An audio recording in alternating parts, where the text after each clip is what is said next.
ಹಸ್ತಮೈಥುನದ frequency ಎಷ್ಟು? ಹಸ್ತಮೈಥುನದ frequency ಆವರ್ತನೆ ಎಂದರೆ ವ್ಯಕ್ತಿಯು ಎಷ್ಟು ಬಾರಿ ಹಸ್ತಮೈಥುನ ಮಾಡಿಕೊಳ್ಳಬೇಕು ಎಂಬುದು ಪ್ರತಿ ವ್ಯಕ್ತಿಯ ಇಚ್ಛೆ, ಆರೋಗ್ಯ ಮತ್ತು ಲೈಂಗಿಕ ತೃಪ್ತಿಗೆ ಅವಲಂಬಿತವಾಗಿರುತ್ತದೆ. 1. ವೈಯಕ್ತಿಕ ಆಯ್ಕೆ. ಹಸ್ತಮೈಥುನದ ಫ್ರೀಕ್ವೆನ್ಸಿ ಸಂಪೂರ್ಣವಾಗಿ ವೈಯಕ್ತಿಕವಾಗಿದೆ. ಕೆಲವರು ಪ್ರತಿದಿನ ಅಥವಾ ವಾರದಲ್ಲಿ ಹಲವಾರು ಬಾರಿ ಮಾಡಬಹುದು, ಇತರರು ಅದನ್ನು ವಿರಳವಾಗಿ 1 ವಾರದಲ್ಲಿ 1 ಬಾರಿಯಾದರೂ ಮಾಡಬಹುದು.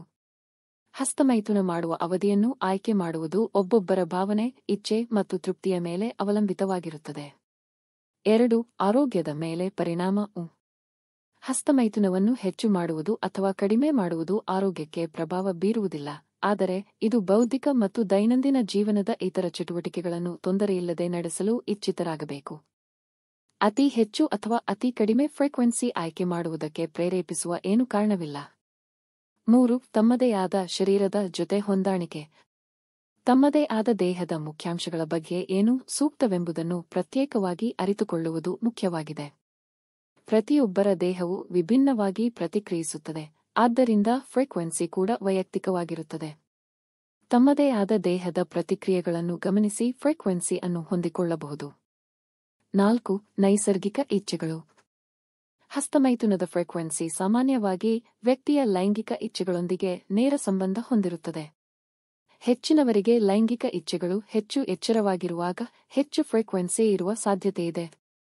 ಇದು ತಾನು ಹೇಗೆ ನಿರ್ವಹಿಸುತ್ತಾನೆ ಎಂಬುದರ ಮೇಲೆ ಆಧಾರಿತವಾಗಿದೆ. 5. ಅದ್ಭುತಿಕಾರಕ ತಳಿರುಚನ. ಅವಶ್ಯಕತೆಯಷ್ಟು ಫ್ರೀಕ್ವೆನ್ಸಿ ಇರುವುದರಿಂದ ಅತಿಯಾದ ಫ್ರೀಕ್ವೆನ್ಸಿ ಹೊಂದಲು ಬಯಸುವುದಿಲ್ಲ, ಆದರೆ ಫ್ರೀಕ್ವೆನ್ಸಿ ಬಗ್ಗೆ ತಮ್ಮದೇ ಆದ ನಿಯಮಗಳು ಅಥವಾ ಕಟ್ಟುಪಾಡುಗಳಿಲ್ಲ. ಫ್ರೀಕ್ವೆನ್ಸಿಯನ್ನು ಸಾಮಾನ್ಯ ರೀತಿಯಲ್ಲಿ ಚರ್ಚಿಸಲಾಗುವುದು, ಆದರೆ ಇದು ತಮ್ಮದೇ ಆದ ತೃಪ್ತಿ ಮತ್ತು ಆರಾಮವನ್ನು ಹೊಂದಿದೆ ಎಂಬುದನ್ನು ಗಮನದಲ್ಲಿಟ್ಟುಕೊಳ್ಳಬೇಕು.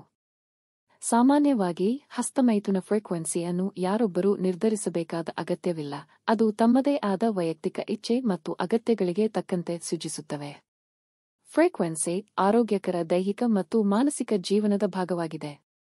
ಫ್ರೀಕ್ವೆನ್ಸಿ ದೈನಂದಿನ ಅಥವಾ ವಾರದಲ್ಲಿ ಎಷ್ಟು ಬಾರಿ ಬೇಕಾದರೂ ಕೂಡ ಇದು ವ್ಯತ್ಯಾಸವನ್ನು ಕೊಡುವುದು ಮುಖ್ಯ ಅಲ್ಲ, ಆದರೆ ಫ್ರೀಕ್ವೆನ್ಸಿ ಹೇಗೆ ತೃಪ್ತಿಯನ್ನು ನೀಡುತ್ತದೆ ಎಂಬುದನ್ನು ಗಮನಿಸುವುದು ಮುಖ್ಯ.